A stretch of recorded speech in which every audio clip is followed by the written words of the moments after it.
يسعد لي صباحكم وكل أوقاتكم أعزائي المتابعين.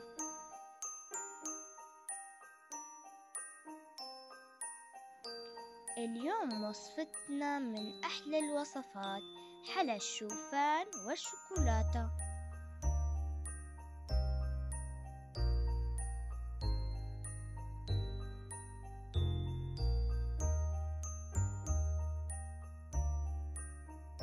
نبدأ بسم الله بالمكونات: 2.5 كوب شوفان، 3 ملاعق من دبس التمر،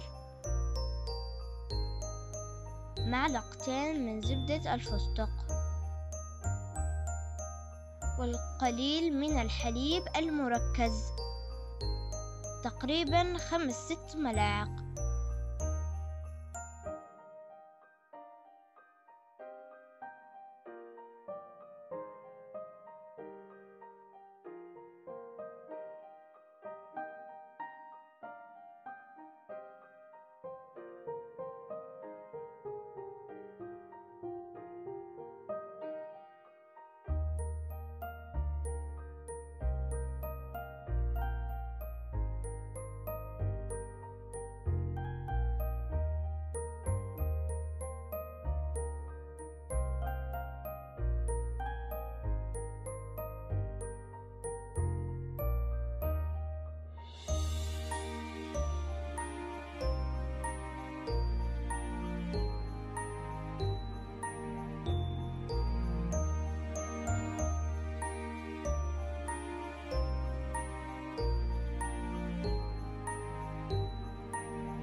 نعجن حتى تتماسك حبات الشوفان وتلتصق مع بعضها، ثم نرص العجينة في قوارب زبدة صغيرة.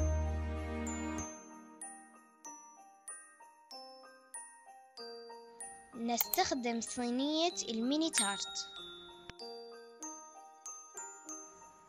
تدخل الفرن من 10 دقائق إلى 12 دقيقة فقط لا غير.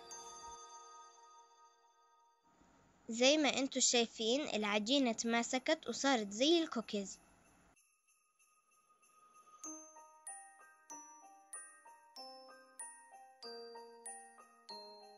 منكمل العجينة بنفس الطريقة.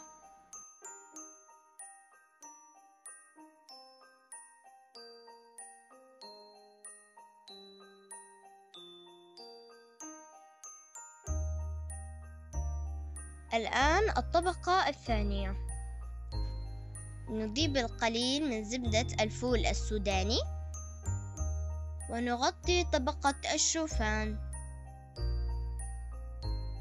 تدخل الثلاجة حتى تتماسك طبقة الفول السوداني.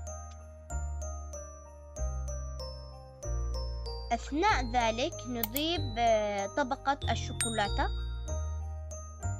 نستخدم كوب من الشوكولاتة ونضيف نصف دقيقة في الميكروويف.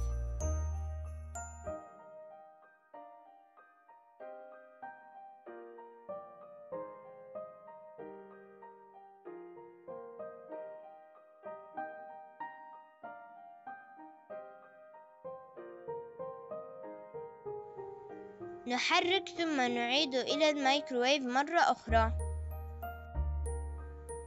وهكذا لمدة 2 دقيقة.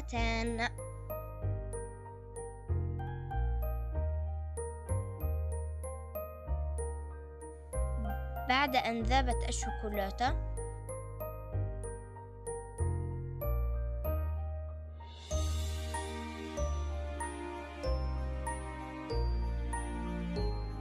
نغمس حبات الشوفان بالشوكولاتة. سوف تتماسك مباشرة لأن الزبدة باردة.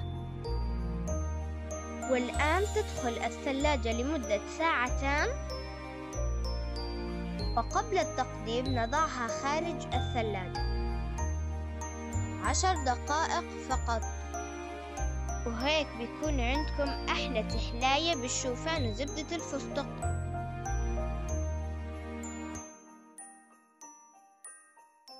وكان معكم بالفيديو بيسان مع ماما بالمطبخ. لا تنسوا اللايك والشير والسبسكرايب، وأهم إشي تفعيل الجرس لتشوفوا فيديوهاتنا جديدة. بس بحبكم كتير، بوسات كتير، باي.